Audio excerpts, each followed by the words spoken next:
Good morning and welcome to Coffee Ann, the longest-running panel discussion show in American radio.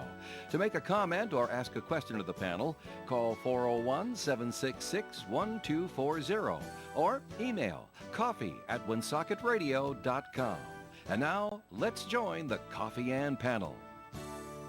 Good morning to you. It is Coffee Ann time on ON Radio on Monday morning, July 29th. It's 8 in the morning, as a matter of fact. And I'm Joe Callahan. Thanks for joining us today. This is Dave Richards right over there. Hi, Dave. That's you. What do you know? Thanks for joining us, Dave. And we're expecting a telephone call from Governor Dan McKee. Yeah. To be joining us on the Coffee Ann program. I think he's just finishing up brushing his teeth now this morning after breakfast. And so in the meantime, if you haven't heard the news already, there was probably still going on, a big, massive mill fire here in the city of Woonsocket on Privilege Street.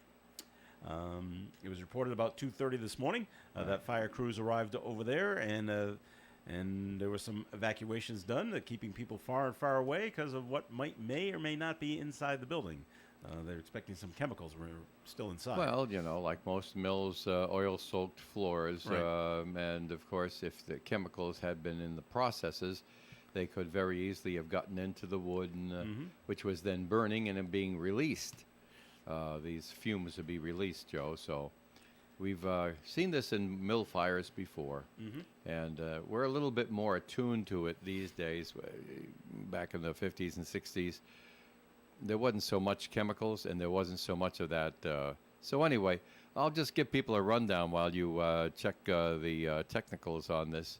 The mill, 221,000 square feet.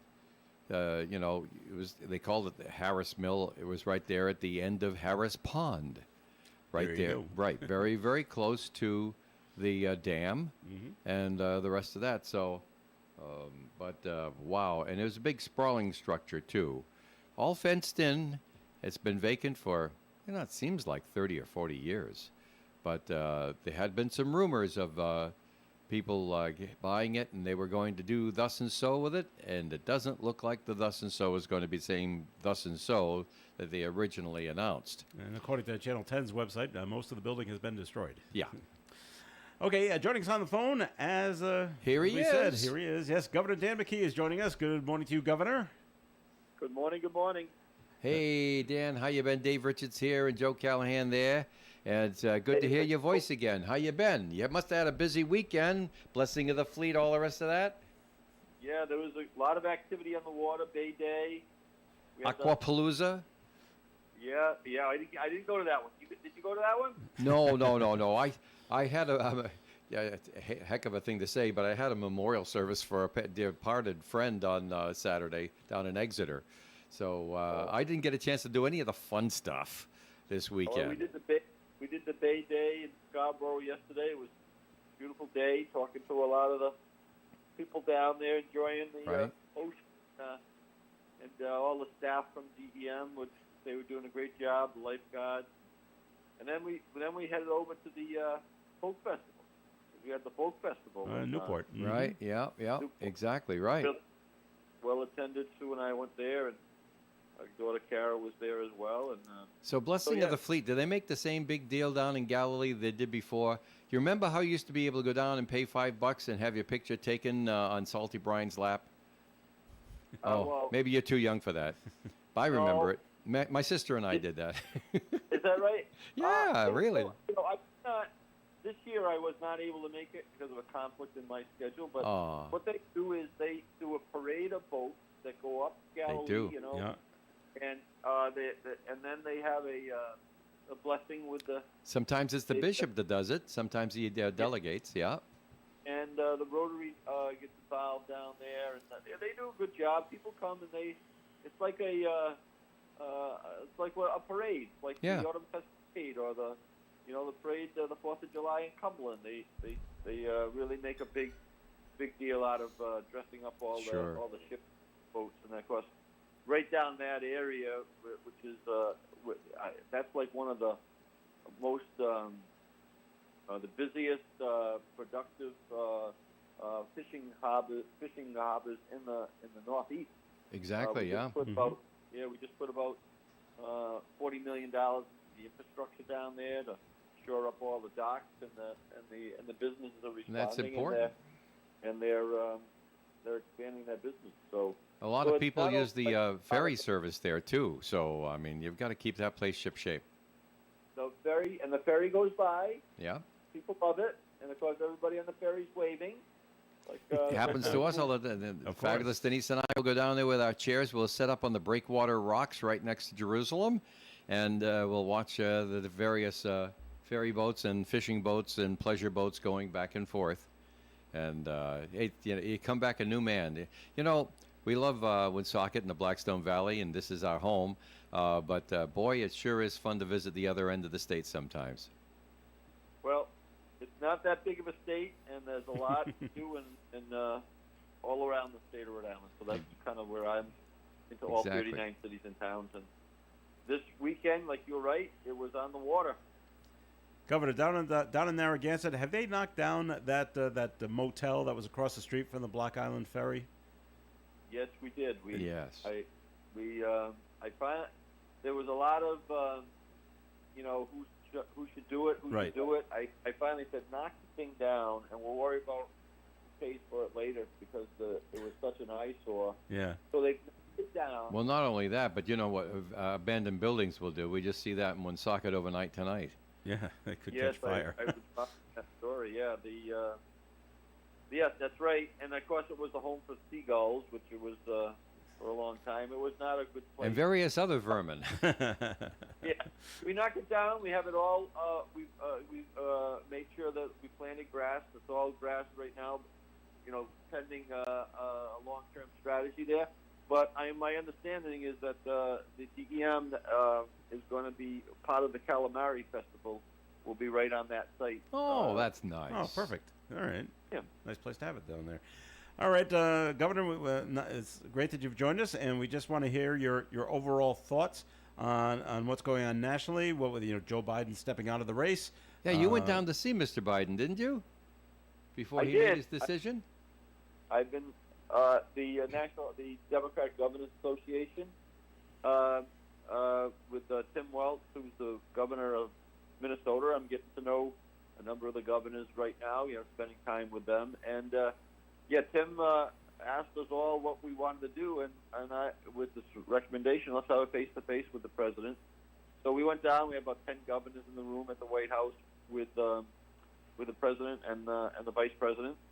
And I felt as though we had a good meeting. I wanted to go down there, quite frankly, because I was in his company in February, and he had no trouble handling the Republican governors in a closed session when they were challenging him on some things. And I found this to be about the same, but I wanted to make sure that, because I was going to continue to support him, and I did, I think that he probably made the right decision based on, the support that was waning on him, the right party. But well, it was kind of inevitable after a while. I mean, when people are sniping at you all over the place, how are you going to mount a campaign? An effective campaign. Get an effective campaign and get millions of other Americans to follow you if some of your captains and chieftains are not in line with you. That's a tough thing. And I'm sure that somebody from the Democratic National Committee looked at Mr. Biden at one point and said to him privately, it would be the biggest humiliation to have you come into the convention and not emerge the nominee. And there's a credible possibility that could happen. Please don't let that happen. Do it on your own. Take the matter into your own hands. I'm imagining that would have happened. Can you imagine the same thing? Well, they probably couldn't have happened, though, Dave, because all the delegates had already been voted. So my vote, I didn't have the authority to change my vote on the first ballot based on the rules. Oh, is that so? I figured, civil disobedience was the hallmark of our republic, so that people would do that. Maybe some of them would, but you couldn't do it because that's right. You don't float that way. I get it, but But I think exactly what you said. I think what they kept on pulling the rug out from them, and in the end, look, he made a decision. The president made a decision. All I can tell you is that I really respect that guy, but he's also been really good to Rhode Island, and we've never had a president, quite frankly, that has taken an interest in our state, whether they were Republican or Democrat, the way that President Biden took Well, that's great. That's great. Now, I've been criticized, Dan, a number of times for expressing my opinion. Because I don't know anything more than what I see. I'm imagining. What's that? You know a lot. Yeah. Well, I've seen a lot. We'll put it that way.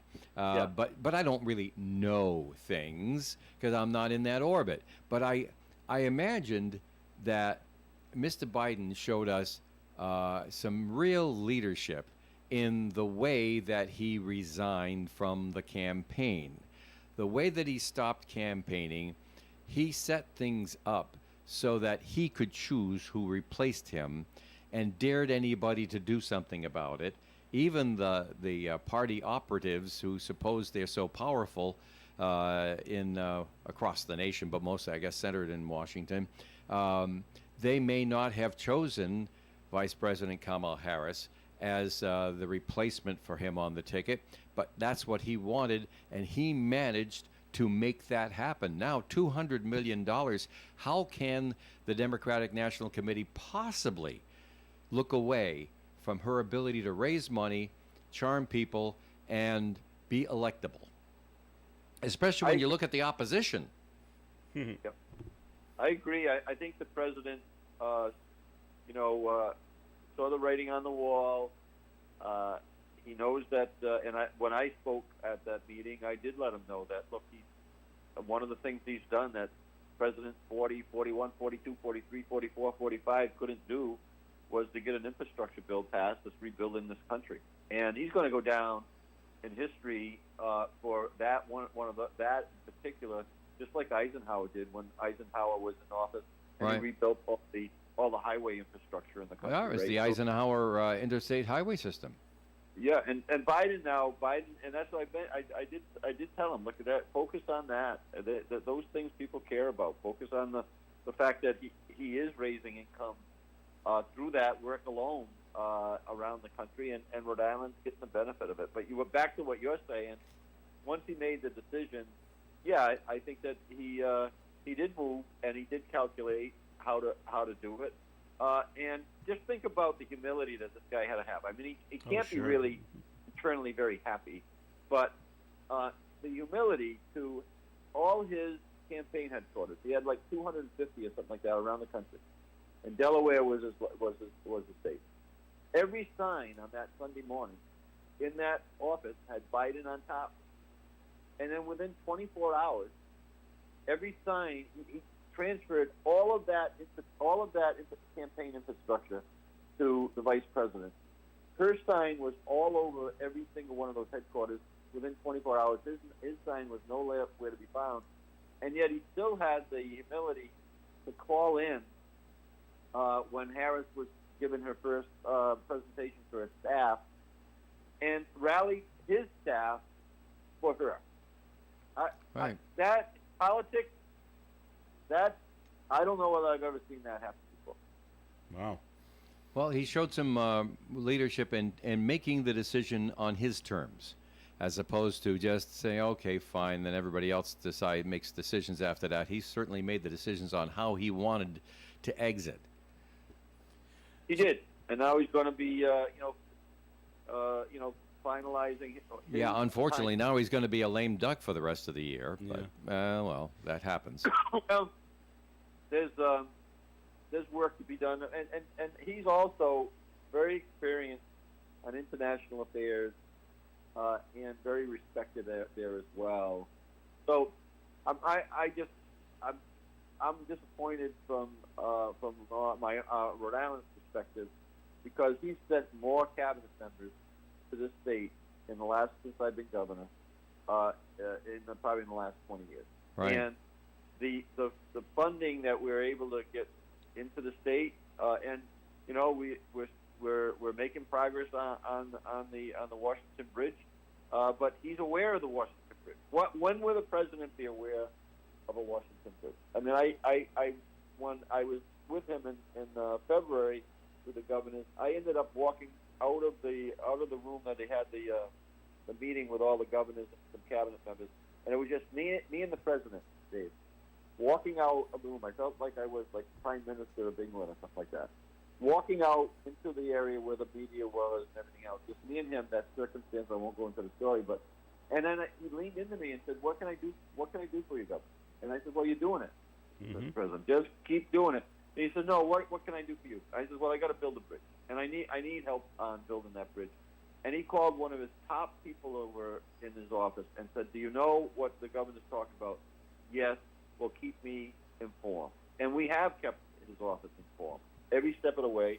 And we've had Secretary Buttigieg on the call. I had him as recently as last week on a call discussing one was a $250 million federal allocation that the delegation led by Senator Reid brought in for the bridges along Route 95.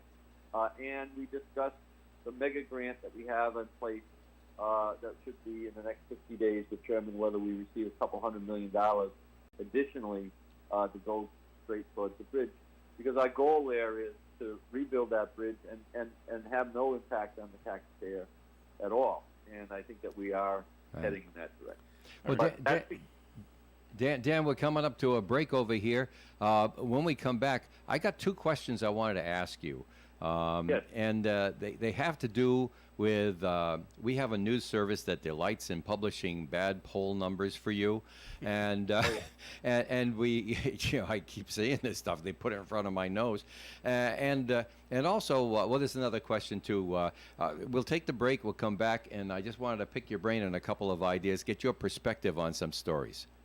Excellent. All right, and comments and questions can be called in at 766-1240. The Broaster House is the place for excellent dinners like broasted chicken or chicken family style, Delmonico steak, and hot turkey sandwich. The Broaster House features 10 delicious appetizers like stuffed quahogs and the house sampler.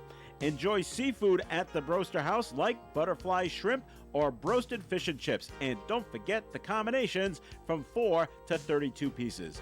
Eat in, take out, and they cater at the Broaster House, 263 Pond Street, Woonsocket. Call them at 762-1717. The Coffee and Panel is enjoying coffee from Down East Coffee Roasters. All their coffee is roasted right here in Rhode Island. Down East Coffee Roasters is available at all Little General stores. ON, AM, and FM. It is Coffee Ann here on ON. Thanks for joining us. Joe Callahan here with Dave Richards. We'll be joined on the telephone by Governor Dan McKee. Still with us, Governor? How you doing? We're doing well here. You want to hear a good conspiracy theory, Governor? Oh, jeez. Joe loves conspircy I love a good theories. He loves to conspiracy repeat them on the air, Dan. And I actually haven't heard this one. I'm starting one myself. Oh, what? How about the ticket of Harris McKee? How about you for VP, Dan? That would be a bad rumor. Yeah. Okay. But you are from the East Coast. I mean, kind of like you're not from. I'd love to see a governor in that vice president's seat, especially a governor that I have their personal phone number to, so that there would be at least a continuation, right, of our relationship with the administration. Well, Dan, they're talking about Pete Buttigieg openly about being a contender for Veep. So, I mean, what would you say to him? You got his phone number. He's on speed dial for you, isn't he? But I like I do like the idea of having a governor there. I don't know whether we're going to get that. It sounds like it's going to be the senator there from Arizona. Oh, really? Oh, okay. Yeah, is that where the smart money's being placed? Yeah, but I tell you, the dark horse in this is, which I really like, the governor from Minnesota, Tim Walz. And Tim, I actually was texting him yesterday, trying to get a little bit of information from him, and he's the one, like I said, that put together that trip to Washington a few weeks back to the White House to meet with the president and the vice president. But I like this guy. He's really got the feet on the ground. Grew up in a community of about 400. Ended up being a high school football coach. Went to Congress for a little bit. Came back. Now he's governor of Minnesota. Very, very down to earth guy. Very smart. And and so he's being put into the mix because he chairs the Democratic Governors Association, and he has been really good to kind of communicate with the White House. So he's in the mix. He would be my top one. We've had a right. vice president from Minnesota before, Mr. Humphrey. That's correct. That goes back a little ways for some folks, but yeah. So What's your question there, Dan, for the governor? It doesn't go back that far. Well, Dan, like I said, we've got a wire service that seems to delight in releasing polls about how lousy you're doing in the polls. And I said to myself, you guys are a bunch of morons. He's not even running for re-election for another couple of years. What are you doing this for? And the answer was so we can say how great Maura Healey's doing by comparison. And I said to myself, I'm not even going to put these things on the air after a while. You realize that. Because it comes from a news service that we hire, But we have these conversations about the news that come down. What's your reaction to this sort of thing? I don't know. Do you have any conspiracy theories? Because not on the polls, I don't. Well, I'll tell you what I think, Dan. I'll tell you what I think. Yeah. Knowing you as I do, because we just, by circumstance, have known each other for a while. Not because I'm anything special, but I remember when you were on the town council in Cumberland, and it's been a long career for you, and you're moving up, and you're doing, from everything I can see, a good job. I wouldn't agree with everything you're doing. I got to tell you that, but I mean, friends is friends. You don't have to agree all the time, and it doesn't mean that that I don't think the world of you. Just because I disagree with some of the decisions you're making. I'm not in the room where you have to make that decision. You might have information where I might have changed my mind. So I allow for all of that. But I figure it this way. At this point in your term, it's more important for you to do things to get elected for that are substantial, that are things that no one can disagree with, the things that you can point to that they can't point to. It's more important to do the job now than to worry about re-election right now. So, and if anybody had the bridge problem thrown on them at Christmas time, like you did, they would have suffered in the polls too. That's what I'm thinking. A reaction to that, or you just want to say I'm full of beans? I do take the polls come and go. It's kind of a point in time, but the coverage on it. Definitely, I tend to agree with what you're saying. So a UNH poll comes out. There's a lot of issues with that poll, obviously, because it's an outlier to a degree where. Right. And then you have this Morning Consult poll that comes out every quarter that they rely on, and in January I'm at the mid 40s favorability and then move up in the next one up to almost 50, and then around 40, 44 now. So that's certainly consistently there. But the outlier there that you're talking about is one that we don't even really worry about and spend any time about. But there are outlets that tend to think that that's gospel. To me, David, it's about polls come and go. The work continues, and that's what I tell the staff that works with me, to continue doing the work on what we're doing in education. Continue bringing funds to Woonsocket to help the education. Millions of dollars I've been able to bring up there since I've been governor. We're bringing another $7.5 million to build a community center that we had worked with former Mayor Baldelli Hunt, now with Mayor Beauchamp, to create this strategy with, for learning and jobs and help that'll go on for multiple years, or bringing in millions of dollars into the municipalities for road improvement. And Woonsocket's got its share of the first batch of dollars last year, and there's another $7 million coming. We'll have accelerated almost over $100 million of local road improvements since I've been governor. So those are the things that I, talk to our staff about. Mm-hmm. Right now, we just had, and I made sure I accelerated the center on Main Street that is helping train people for jobs. Because we're going to raise income and personal wealth. Those are the things that, David, that I'm focused on. We had a great opening session there with leaders around the state, both political and business leaders, with the mayor about 2 months ago, and we're going to raise incomes and personal wealth. And where do I pick it? I pick it in Woonsocket, because Woonsocket is like a second home to me. So, and I know some of the challenges that that community has, and I want to make sure that that I'm doing everything I can to help raise results in our education, or raise results on our incomes, or raise results on our health. So that's you're right, because that's what I work on every day, and the polls I let the cynics and critics out there do whatever they want with the polls. All I know is that when I go out, and you just heard, I was in Narragansett yesterday. I was in Newport yesterday. I have been in in every community. If I go into a business in East Providence that has been impacted briefly by the bridge, and I go in there to pick up a roast beef sandwich a week ago, people are very engaged. They're talking to me. They're not worried about I don't want to talk to that guy. They're saying, can I get a picture with you? Can I talk to you? I talk to them about their families. So that's what I spend my time. I certainly don't. Whether a poll is real strong or real weak, it doesn't impact the work that I'm doing, and then the decision to, I intend to run if I'm healthy enough, and I will make that announcement down the line. Right. But yeah, a 2030 plan, our Learn 365 plan, our Road to Prosperity plan, and all the health things, and then all the housing stuff we're doing, bonds. The list is really. I have been very active doing things that I think are really important for the state.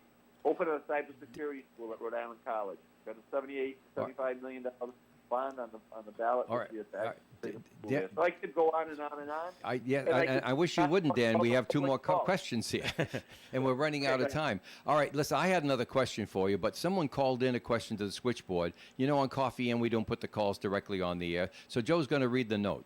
So it comes in like this, Dan. It says, what do you, Governor, plan on doing for the state's retirees and their COLAs? Do you plan to restore the COLAs? Ooh, that's a Gina question. Back from the Gina era. Mm-hmm. I believe that you should be headed toward restoring the COLAs, but I also think that they should probably be the compounded COLAs. I'm going to get into a little bit more of the weeds here. Have caused a problem there. So I think there should be an agreement between the people who are representing the people who are retired and the state. Last year in the session, they did move toward some help for people who have been retired for I think over 10 years. That they are receiving some form of a COLA this year. And I think I was at lunch with the treasurer last week, and said that the checks have gone out to to the retirees that are eligible. But in essence, I believe they should. There's ways that I think they can. When I was a mayor, Dave, I really made sure that we had the long-term strategy for our police department. I did not take away a benefit from any police officer who was working or retired, but I did change the long-term benefits for the next new hires. There's ways that we should be doing this, and I have put my input in, but this is going to be a General Assembly issue and a Treasurer's issue, and I voiced my opinion with them about doing something and doing some restoring that in some fashion. I don't think people should be waiting for 2033 or whatever the date is that is estimated. I think they need to do something now. All right, well, Governor, it's 8:29, so I'm going to have to take my last question and put it in my back pocket. We'll bring it up another time. We'll get a chance to meet on some other happy day. But we want to give you a minute or so just to tag up and say final last words from Governor McKee. Well, it's great to be on with you, Dave and Joe. Keep that going. I think that having your feet on the ground in the local communities, and you know how I felt about when we did the COVID, how important our local radios were. Thank you. So for the work there, and yeah, I'll be up in Woonsocket, continually be there. Your listening community there. I think they know that I was in business there for 30 years on Social Street, and continue to have a real warm feeling for Woonsocket and the whole idea of what we're working on, and which is that raising results in our schools, raising incomes, making sure we're healthy enough Woonsocket's going to play a major role in that, and I'm enjoying working right now with my friend Mayor Chris Beauchamp. Very good. All right. Thanks, Dan. Thanks for joining us, and keep it in the back of your mind, Harris McKee. Okay. You heard it here first. Thanks for calling in, Dan. I hope we talk to you again soon. I don't think that would poll very well. All right. We'll see. Okay. All right. Thanks, Governor. Thanks. All right, Governor Dan McKee joins us here on the Coffee and program. It's time for the weather forecast. We're going to take a break, and the weather forecast being brought to you by Bank of America. Mostly cloudy skies today with a high near 74 and a 60% chance of showers and thunderstorms. Up to a quarter of an inch of rain is expected, except higher amounts in thunderstorms. Tonight, patchy fog, mostly cloudy, overnight low of 67. Tuesday's weather, partly sunny and 82. Wednesday, a 70% chance of showers and thunderstorms, mostly cloudy skies at a high of 80. Thursday, mostly sunny and 89. Friday, mostly sunny and 90. Saturday, partly sunny skies and 87. And on Sunday, partly sunny and 89. Currently outside the Navigant Credit Union broadcast studio on the corner of Park Avenue and Kennedy Street with the cloudy skies, some light drizzle. We have 68 degrees. Bank of America has powerful digital solutions for local and global businesses, so you can make every move matter. Visit bankofamerica.com/banking for business to learn more. Bank of America, NA copyright 2024. Are you looking for solutions to meet your business banking needs? At Milford Federal, the longest-standing community bank in the area, they offer customized solutions for commercial lending, cash management, online banking, and payment processing services. Their business banking team is committed to the growth and success of your business with local decision-making and a relationship-based approach. Let Milford Federal be your banking partner. Visit them at milfordfederal.com today. Milford Federal Bank, our community, your bank. Member FDIC, Equal Housing Lender, and MLS number 465956. For an Allstate agent, providing protection options that fit your life is something they take, well, personally. Allstate agents are committed to learning about your needs and helping customize protection to meet them.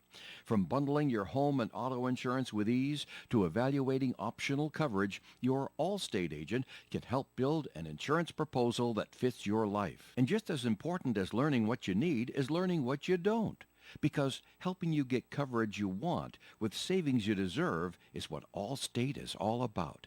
It's time to get coverage that's catered to you. Are you in good hands? Call Kara and Celeste Benjamin at the Benjamin Agency. One agency, two locations in North Smithfield and Bellingham. One telephone number, 765-5000. Subject to terms, conditions, and availability. Allstate Fire and Casualty Insurance Company and Allstate Property and Casualty Insurance Company and affiliates, Northbrook, Illinois. When you're thinking about a place to go out to eat with your family or the whole gang, or maybe something quieter for just the two of you, head over to ON Radio's website, woonsocketradio.com, and click on the restaurant guide. This gives you a listing of the best restaurants in the area. You can take a look at menus and possibly even make reservations. This is a great resource to see a bunch of restaurants all in one place. Remember, it's woonsocketradio.com and click on Restaurant Guide. And if you own a restaurant that's not already listed, call WOON Radio at 401-762-1240 for information on how your restaurant can be on the Restaurant Guide. Call Joe at 401-762-1240.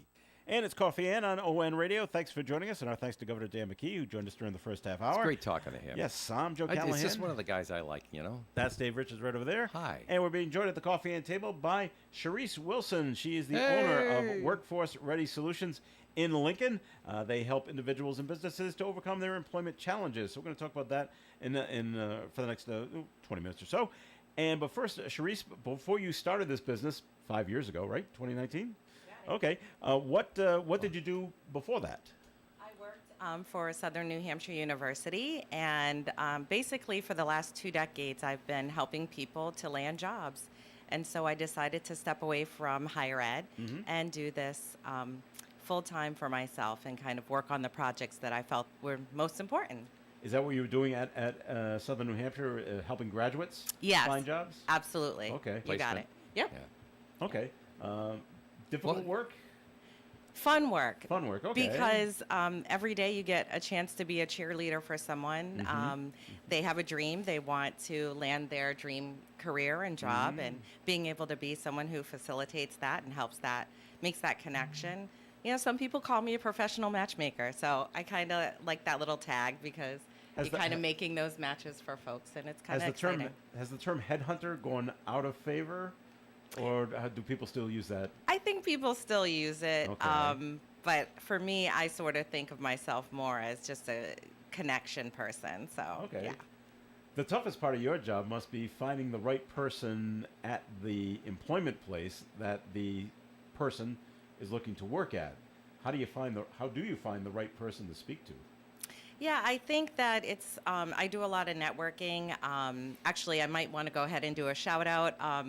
Myself and Deb Honor, another great master connector, we host a Heart of Rhode Island networking and referral group that we do each month at Plant City in Providence. And when we're there, a lot of professionals come out. They talk to us about their need for, they need to hire folks. They want people that are motivated and ready to go. And so it's basically through networking connections that we're able to find the right people for the right roles. What we like about Charisse, Dave, is that her office is inside the Northern Rhode Island Chamber of Commerce. Yes! We love the chamber. We certainly do. Proud members for over 50 Shout out years. to Liz Catucci and all of the folks there. We have Maggie, Leslie, and Monaco, who are fantastic neighbors, and they really do support small businesses like myself. So when I was looking for a place to rent, it was a really great match for me. Perfect. For sure. All right. All right, Now, Dave, what's one of your Cerise, well, I mean, now, theories that you want to throw Yes. by? I have. Wait, let me roll up my sleeves. Get ready. Well, I've been here at the station now for quite a number of decades. I've owned it now for 34 years and counting. And I have to tell you that it's been my considered opinion that an awful lot of employers don't deserve their employees. And I'm talking about people that I'm in the same orbit with. People I look at, people that I have lunch with, people that I have conversations with, and I look at them and I say, well, I understand why you're so sour about employees. I understand why you think that today's young people aren't worthy of the minimum wage. I understand how you've reasoned this out, but you're wrong. And you've got to treat people well, or they won't work for you. So don't be going around saying, I can't get anybody to do this job. It's because you have not made the job that anyone would want. So coming from that standpoint, I don't know if it's politic for you to agree or disagree, but we'll just move right along on that. Coming from that standpoint that employers have a hand in the employment problem, Yes. I point to things like the United States Postal Service, which everyone's familiar with, who have treated their letter carriers horribly for decades.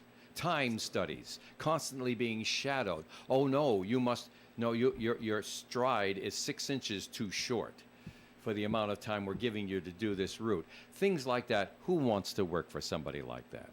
I know my father always taught me, he said, consider your employer as much as you consider the job and as much as or more than they consider you, because the two of you will have to brag about each other, or you'll be ashamed of each other, one way or the other.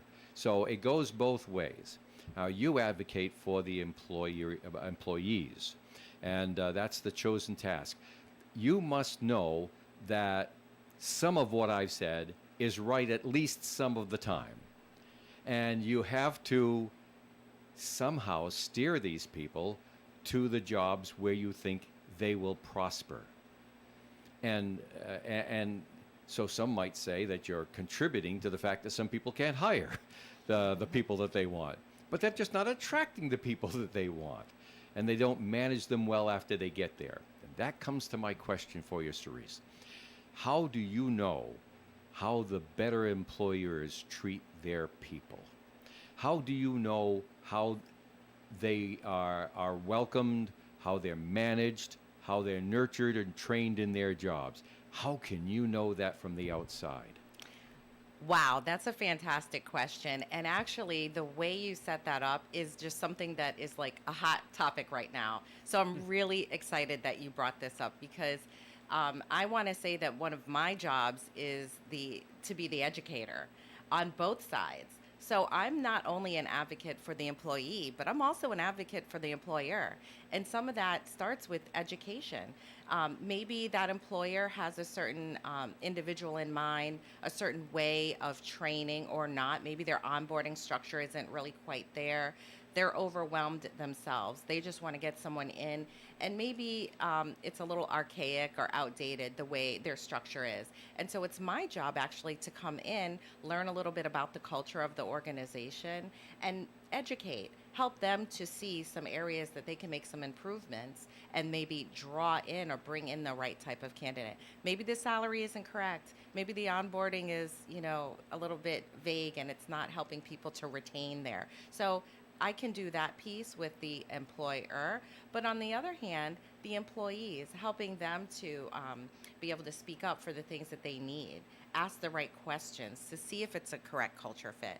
So it's sort of, like you said, bringing both sides together, and it does start with communication and conversation and making sure it's the right fit.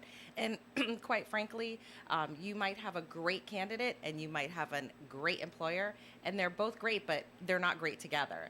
And so, we have to have those conversations as well. Well, some employers rather will confide in me, it's not worth putting things into new hires because they just leave in 2 weeks anyway. And I said, that's a self-fulfilling prophecy, don't you think?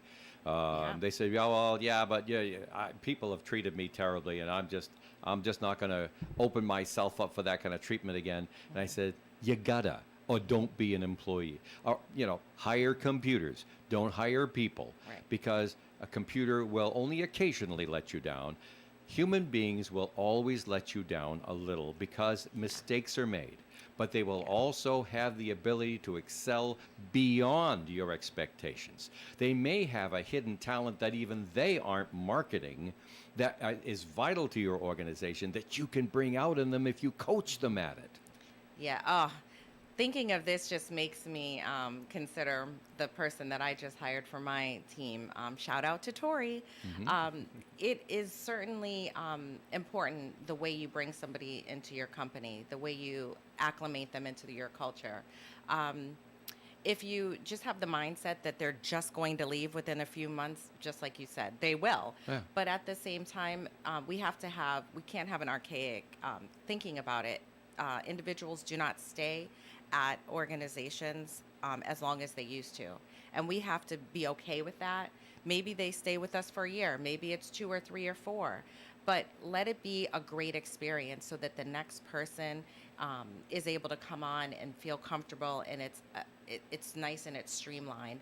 And that maybe even leaving the door open for that person to stay longer than they had anticipated. And again, it also is about your reputation. If someone leaves, they can, by 2 touches on a computer, they can make or break the reputation of your organization on Google. You should have a 4 or 5 star review from folks that they want to talk about how great you are. And if they can't do that, then you have to sort of look internally and see what you're doing. And every organization has to grow. If you're doing things the way you were doing it 5, 10, 15, 20, 30 years ago, then something's wrong. That's the exhausting part. Yeah. Seriously, Yeah. because we're changing things now, even Absolutely. inside the building. Joe knows this, and it's a little bit of discomfort. We try to keep everybody in mind and minimize their discomfort, or at least commiserate with the discomfort, but we have to make changes. Yes. In 1990, I bought a little 1,000-watt AM radio station. Now we've got FM. Now we've got internet. Now we've got TV. Now we've got magazine. You've got to make the changes. You do. It's exhausting. But it's so fun, isn't it? Well, in the end, you say, well, at least I didn't waste my time on this planet. That's right. You're doing what you love and you're growing And we got with great it. people like Joe and Denise and Melissa and people who have been with us for many, many years. We've got a man who's just retiring, who's been with us since 89? No, 90. Okay. No, I'm sorry. That's 99, I'm thinking. 99. That says something about your Yeah. culture here. If And he's people don't want to retiring. leave, that's Right. great news. And we have people who've left and come back because they said, it's more money, but it ain't as much fun. All right, we're going to take a break here in the Coffee and program, and more coming up with Sharice. I'm sorry, Wilson. I did get it right. I didn't want to give you the wrong last name. Like the basketball, Joe. He's a Yes. big sports fan. From He'll Workforce remember Ready now. Solutions based out of Lincoln. More coming up. Stay tuned. When it comes to emergency service for plumbing and heating, you can't beat C.J. Nemus, 37 Corey Street in Woonsocket. C.J. Nemus offers over 15 years of experience and is licensed in both Rhode Island and Massachusetts. C.J. Nemus offers complete heating system service, plumbing, water heaters, plus drain and sewer cleaning. Remember that senior citizens receive a 10% discount. So give Charlie a call today at C.J. Nemus, 769-4776. They're registered with the Better Business Bureau. They're a master plumber with quality service. It's the only way and the best way. With C.J. Nemus, call today, 769-4776 for C.J. Nemus. Hi, all parrot heads. I'm Joe Callahan, the maitre d' inside the Tiki Bar. Heard every Saturday at noon on ON Radio. It's 1 full hour of Jimmy Buffett music. Get out your Hawaiian shirt, grass skirt, grab your favorite beverage, and get ready to keep the party going. Thanks to our Tiki Bar sponsors, Attorney Bob Lauder, the Carew Investment Group, Pepin Lumber, and Coletta's Furniture. The Tiki Bar, every Saturday at noon on ON Radio, 1240 AM, 99.5 FM, and streaming online at woonsocketradio.com. You can depend on us for public service. ON Radio. Coffee In on ON Radio. Thanks for joining us. This is Joe Callahan here with Dave Richards, and we're being joined by Sharice Wilson from Workforce Ready Solutions, based out of Lincoln, Rhode Island. And among other things, she's a member of the Northern Rhode Island Chamber of Commerce, Heart of Rhode Island, also the Leadership Rhode Island alum and former co-chair. And you also consult with the Community College of Rhode Island, providing monthly DEI workshops. DEI stands for Diversity, Equity, and Inclusion. Are those workshops for employers or employees? Actually, I just completed that contract, and it essentially was for the Department of Administration. So the Department of Administration hired CCRI, and I had the opportunity to be the facilitator for that year-long contract. It was great. All right. And so since, have things gotten better for you in terms of being able to place people after COVID? Because it must have been rough for a couple of years there.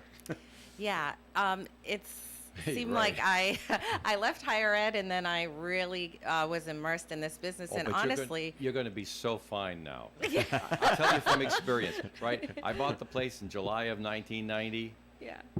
At the first of the year, they closed all the stinking banks, and Woonsocket lost $393 million overnight. For the next 7 years, we battled back to keep the place operating and to come back to where we should have been, and the rest of that sort of thing. You have a problem like a pandemic. You get through the pandemic, you're okay. Because when the pandemic hit March 20, Yeah. the boat was still rocking for you, right? You hadn't even gone a whole year. Correct. Yeah, I went through the same thing. It's a trial by fire. You survived it. You're good. Thank you, Dave. Nothing's going to take you down now. That's right. I'm a pretty determined person anyway, go. so there's that. And I learned a lot through that experience. And at this point in my business, things are expanding and growing. I'm doing a lot on the HR consulting side. Mm-hmm. So you talked about it Oh earlier, yeah, that's Dave. getting to be complicated business. The direction and the education and the support that employers need to be able to set their business structure up for success. That is an area that I really also enjoy. Kind of, sort of a little bit of an employment nerd I am. So I really enjoy helping with those policies and setting those procedures in place to make sure they're ready to do what Now- they can for their employees. Now I want to ask you about prospective employees. Certainly, there's generational changes in how youngsters are prepared for entering the workforce. In my generation, I had what turned out to be some very useful experiences. It was a different world. My father was able to take me to work with him on Saturdays when I wasn't in school. I could tag along with him on the delivery truck. And of course, he was always mindful of what I should or shouldn't be doing. But I got a chance to see that going to work isn't torture, that there are upsides and downsides, and every job's got its BS, and every job's got its high points. You can be very proud of your accomplishment. And it's a mix. It's always a mix. And really comes to term of you choosing the job where the flavors of good and bad suit your personality. And we get all that. A lot of youngsters did not have that. And so they come in where they've had alternating advice from elders. Oh yeah, well, make sure you get everything you can from because employers are all crooks and they're all abuse you and stuff like. Or they might have things like, oh, what a dumb, boring job, or hey, so and so got one with a corner office and 50 G's right out of the box. So it's not the young people's fault. It is the circumstances where they've had experiences as they prepare for the workforce.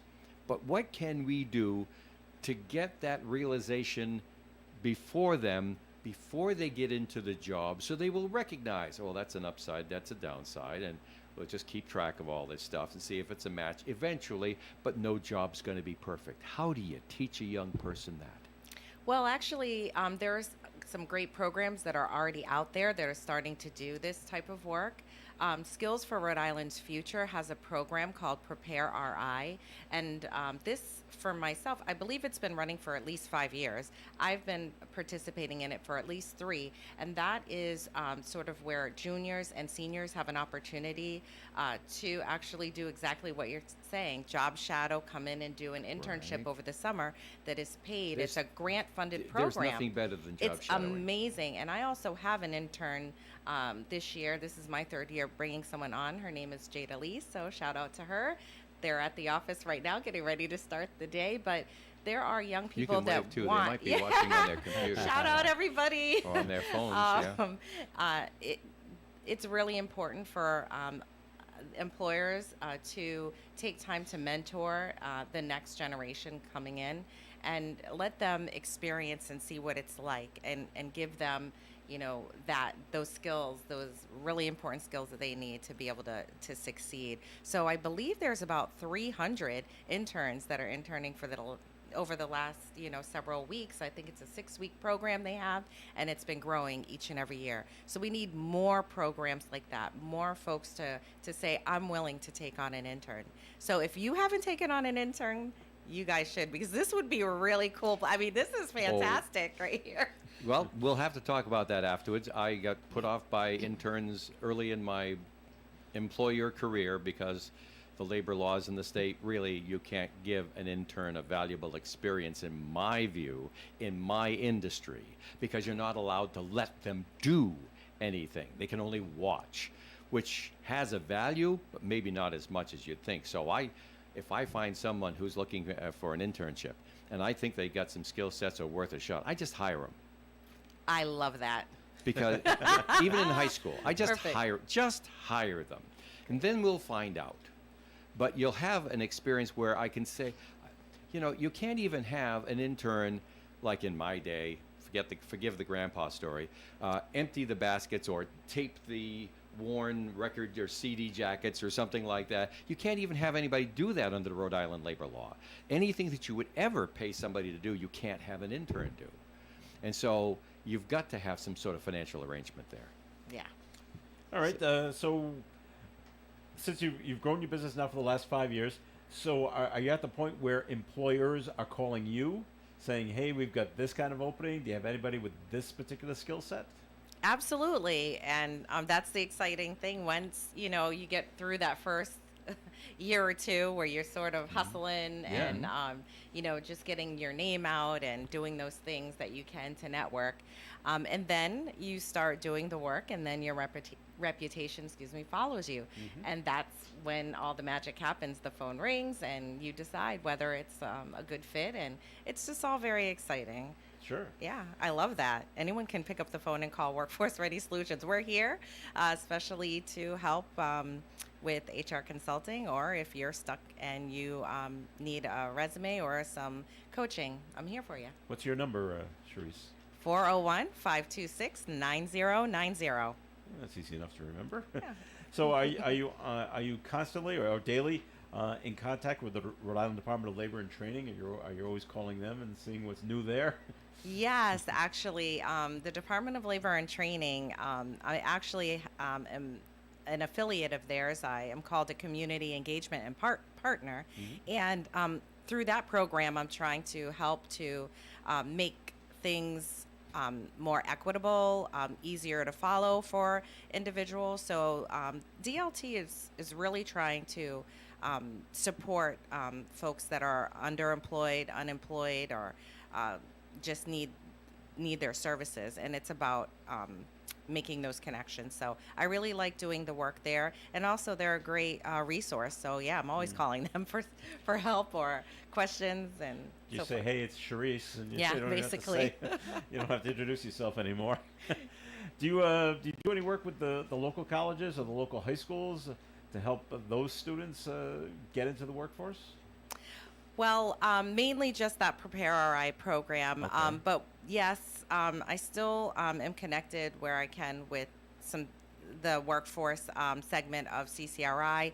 And I also recently just joined College Vision's board of directors. So that is basically something new that I'll be starting this year, which is really helping young ones that are interested in young adults when they want to go to college, and just helping them to segue that.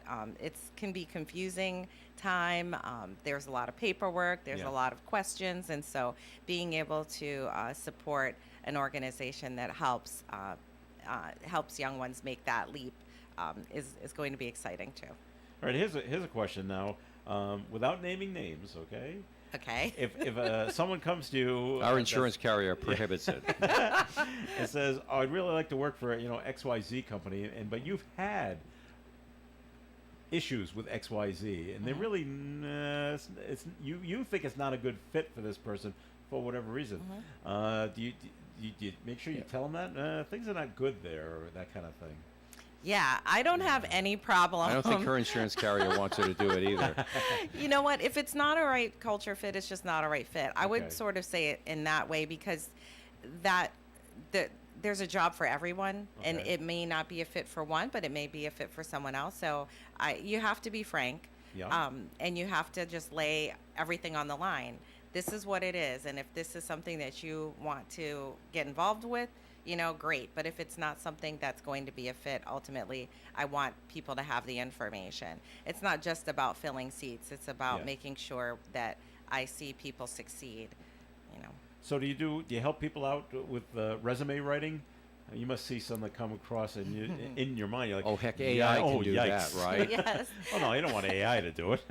But okay, now we're gonna work on this, and so take this out or rewrite this whole thing. Right. You Yeah. take care of that. Yeah. So as a certified resume writer, and someone that's been doing it for a long time, trends and resumes change Oh, they've throughout the changed. Oh, years. no. They're, Isn't that awful? Yeah. It's, You just well, get used to actually, the one older style, and now resume it's- styles are awful. So I'm really happy that they've come a long way, and being able to help people to put their documents together, and they have that wow factor, and they're really excited about it, their document, and they start putting it out there, and they start getting But the you got calls to for teach the them how to interviews. get beyond the boilerplate. Yes, Yeah. absolutely. And then, of course, don't let them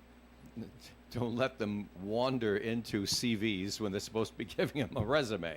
Yeah, and Dave, the other thing is, it's all about the hidden job market, to be honest with Yeah. you. Yes, you have this resume and you can, put it on LinkedIn and Indeed and all of these things, but at the end of the day, your networking is really how you land a job. Close to 75, sometimes even 85% of folks that land jobs is because they know someone through some type of connection. So you have the document and it's beautiful, and yeah, send it where you can, but you really want to talk to someone, and then that's make getting that to be introduction, terrible. and That's- then you'll really And get so ahead. many of the larger companies now are hiring third parties to do the interviewing because, sure, and some of those third parties are just gosh awful. They really, really are. They should be calling you instead. They should. I'm here. I'm available. Give that number again.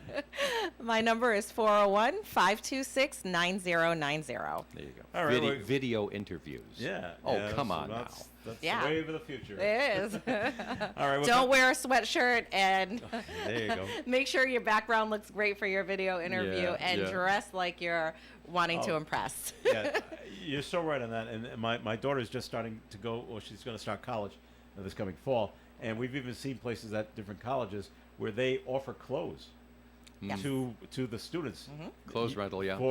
For resume, not resumes, for their first job interviews. Yeah. Because they just don't have it, or they don't know they're supposed to have it. Right, Here, yeah. wear this. Sure. And things will go much better.